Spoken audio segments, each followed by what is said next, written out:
Le malheur des uns fait le bonheur des autres, mais pas toujours. Bonjour et bienvenue dans cette nouvelle vidéo qui va aborder un sujet qui nous concerne tous.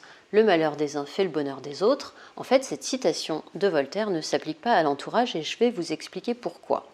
Pour ceux qui ne me connaissent pas, je suis Vanessa Castel, coach facilitatrice certifiée et aussi la fondatrice du concept store nomade Miel Citron, qui permet à ceux qui s'intéressent à la parentalité ou au bien-être de créer et développer une activité rentable en partageant leur expérience. Concrètement, j'accompagne essentiellement des femmes qui veulent soit changer de job, soit mettre plus de sens ou de liberté afin de concilier avec leur vie personnelle. Et donc après avoir accompagné depuis des années plusieurs centaines de femmes, j'ai pu constater une problématique récurrente qui concerne l'entourage et ses réactions. Et je voudrais tout d'abord faire une parenthèse sur un film qui est sorti en 2020 qui s'appelle Le bonheur des autres. C'est un film de Daniel Cohen qui est en fait l'adaptation cinématographique de sa pièce de théâtre L'île flottante. Et dans ce film, c'est deux couples amis de longue date qui en fait vont se retrouver perturbés par le succès d'une personne qui donc écrit un livre et qui devient vraiment un best-seller. Et en fait, les comportements de l'entourage, donc de ses amis de longue date, va changer suite à ce succès. Et en fait, ce qui est intéressant dans ce film, c'est de voir que la personne qui écrit le livre et donc qui devient best-seller, au début du film, passe pour une personne sans ambition, qui ne réussit pas sa vie, puisqu'en fait, elle est vendeuse dans un centre commercial. Et ses amis, en fait, la critiquent un petit peu par rapport au fait qu'elle ne cherche pas à réussir sa vie, puisque eux considèrent donc qu'elles ont réussi leur vie. Et cette personne, en fait, écrit ce livre parce que c'est ce qui l'anime et c'est ce qui lui plaît. Elle observe beaucoup les personnes. Et donc, son livre a vraiment un très grand succès. Et c'est là où le comportement de son entourage va changer.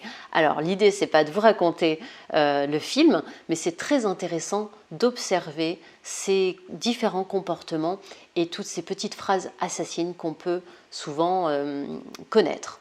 Alors, comment se manifeste le manque de soutien de l'entourage ou ses réactions un petit peu Je vais prendre des exemples très concrets des personnes que j'accompagne. Donc, en l'occurrence, une personne qui avait créé son site internet, puisque c'est ce que nous apprenons dans le programme Hexagone, en 6 mois vraiment à créer son activité.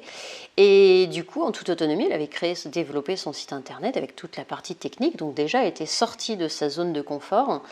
Et elle avait surmonté justement ce syndrome de l'imposteur. Enfin voilà, elle était vraiment sortie de sa zone de confort et elle avait brillamment réalisé son site internet et donc elle était très fière de pouvoir le montrer à son entourage.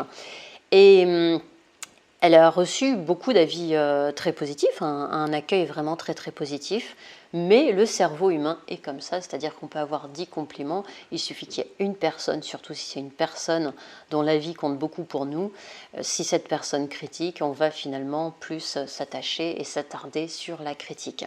Et ça, c'est parfaitement normal.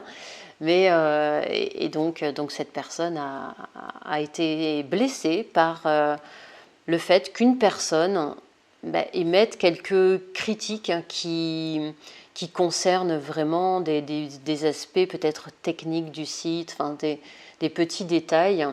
Et donc elle était étonnée vraiment de cette réaction, puisqu'elle s'attendait, non pas forcément à des compliments, on ne cherche pas forcément à ce que tout soit toujours parfait, mais comme je dis souvent, fait vaut mieux que parfait. Donc bon, ça peut être un peu blessant d'avoir de telles réflexions. Un autre exemple, c'est aussi toutes les petites phrases qu'on peut recevoir. J'ai une personne qui me disait « Oui, mais mon entourage me dit « Mais est-ce que tu es sûr de toi? Est-ce que c'est pas une passade ?» C'est une mode, on est dans le secteur justement de la parentalité et du bien-être. Et l'entourage considère souvent que c'est une mode, les produits bio, la parentalité positive, c'est quelque chose qui va passer parce que bon, voilà, on en parle de plus en plus, mais bon, c'est juste une mode ou un truc de bobo parisien, ou enfin voilà, on en a sorti plusieurs des comme ça. Et cette phrase aussi, justement, le « tu es sûr de toi, tu es sûr que ça va marcher », spéciale dédicace à ma maman. On a tous dans notre entourage des personnes qui vont justement poser ces questions et émettre des doutes en fait sur le fait que finalement ce qu'on fait ça ne sert pas forcément à rien, on perd notre temps de se lancer dans une nouvelle activité. Le plus simple ce serait d'assurer une sécurité, de trouver un emploi classique et de rentrer dans des cases comme il faut et comme ça tout ira bien. Alors si vous regardez cette vidéo, c'est justement que vous vous intéressez à la création d'entreprise ou au fait de vous lancer. Donc l'idée c'est de savoir déjà pourquoi ces personnes réagissent ainsi. Pourquoi font-ils cela? En fait c'est parce que vos actions vont projeter trop de choses chez eux. Souvent ça va être leur manque d'action, leur propre insatisfaction ou leur propre frustration. Et du coup, en vous voyant vous-même assumer vos choix, vos actions, vos envies, votre ambition, eh bien, ces personnes vont s'interroger sur elles, leurs rêves, ce qu'elles aimeraient faire, ce qu'elles auraient aimé faire. Hein. Parfois, ça peut être dans le passé, ça peut être des regrets, justement. Et en fait, ça leur projette vraiment trop ça, donc en pleine face. Et du coup, elles peuvent surréagir d'une manière un peu inattendue. C'est très bien montré dans le film. C'est même très drôle parce que, alors, c'est vrai que je n'ai pas parlé des acteurs, il y a des très très bons acteurs très connus. Hein.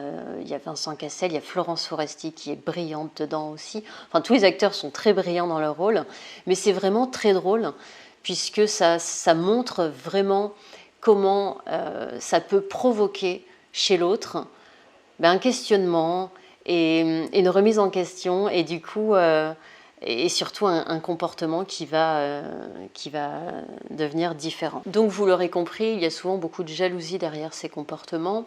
Ça peut être une jalousie qui arrive ou une qui était déjà là auparavant, hein, au sein d'une même famille, au sein d'une même fratrie, sont des choses qui arrivent. Donc voilà, pourquoi ils font cela? Eh bien, c'est souvent la jalousie qui provoque ces comportements. Il y a aussi la peur, c'est-à-dire que l'entourage très proche peut s'inquiéter pour vous. C'est pour ça la question justement, est-ce que tu es sûr de toi? Est-ce que tu es sûr que ça va marcher? Est-ce que tu es sûr que ça va fonctionner?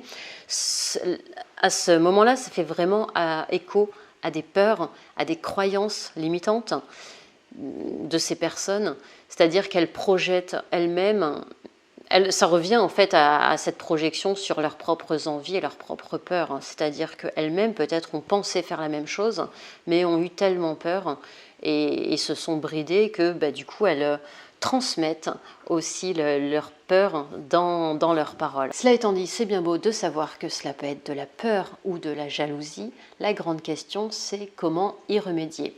Oui, on ne peut pas changer les gens, on peut simplement changer son propre comportement, sa manière de réagir et sa manière surtout d'accueillir les réactions des autres. Alors pour cela, 3 astuces. La première, c'est de se détacher des attentes, prendre du recul, savoir que c'est un comportement de ces personnes, c'est un comportement qu'elles ne maîtrisent pas, qui peut parfois être inconscient et qui surtout est le résultat de la projection de vos actions. Donc en fait, ça ne remet absolument pas en cause vos compétences, votre ambition, vos envies, même vous-même. Hein, il ne faut pas en fait le prendre personnellement, il faut vraiment se détacher de cela et se dire que c'est le chemin que les personnes doivent traverser et c'est le comportement qu'elles ont puisqu'elles n'arrivent pas à gérer autrement en fait. Alors oui, ce n'est pas forcément quelque chose de facile, surtout quand ce sont des personnes proches dans notre entourage, les réactions peuvent nous toucher. Et ça ne signifie pas non plus de rompre tout contact avec ces personnes, mais juste prendre du recul par rapport à leurs propos, leurs réactions. Voilà, se dire que c'est le résultat d'un mécanisme interne et inconscient qui ne dépend pas de leur volonté et se dire vraiment que ce n'est pas de la malveillance qui est tournée vers nous. Ça ne remet absolument pas en cause nos compétences, nos envies, nos motivations, nous-mêmes en fait. C'est absolument pas un jugement.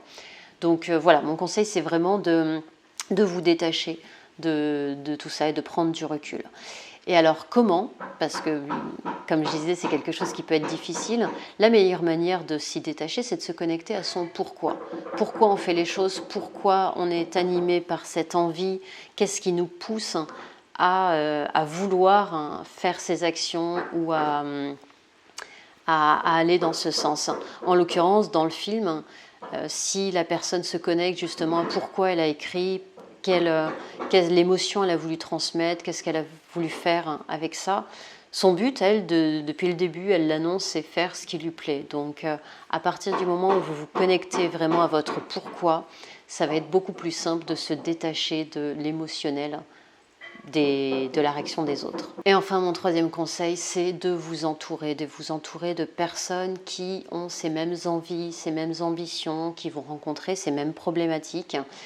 Donc des personnes qui se lancent à leur compte ou qui réalisent en fait les projets qui les animent. Et ça va permettre en fait d'être porté par l'énergie du groupe et puis surtout de s'entraider, de bénéficier vraiment de cette énergie positive plutôt que se laisser attraper par l'énergie négative des personnes qui vont simplement faire écho de leurs propres croyances et frustrations. J'aimerais ajouter aussi que les personnes qui critiquent en fait sont toujours derrière vous, c'est-à-dire qu'il n'y a personne qui aura fait ce que vous voulez faire qui va vous critiquer, parce que cette personne saura le travail et le trajet et le processus à suivre pour y arriver. Donc cette personne au contraire va vous encourager sur le chemin, va vous dire oui c'est difficile, oui tu peux rencontrer telle difficulté, oui peut-être que tu vas avoir telle réaction de ton entourage, mais continue, fais-le parce que si vous vous connectez au pourquoi, vous revenez justement à cette motivation et à ce qui vous anime. Donc, surtout, n'écoutez pas les conseils de personnes qui n'ont pas fait ce que vous voulez faire. Écoutez les conseils de personnes qui sont plus avancées que vous, qui ont déjà fait ce que vous avez envie de réaliser. Ce sont des personnes qui peuvent vous conseiller, qui peuvent vous soutenir.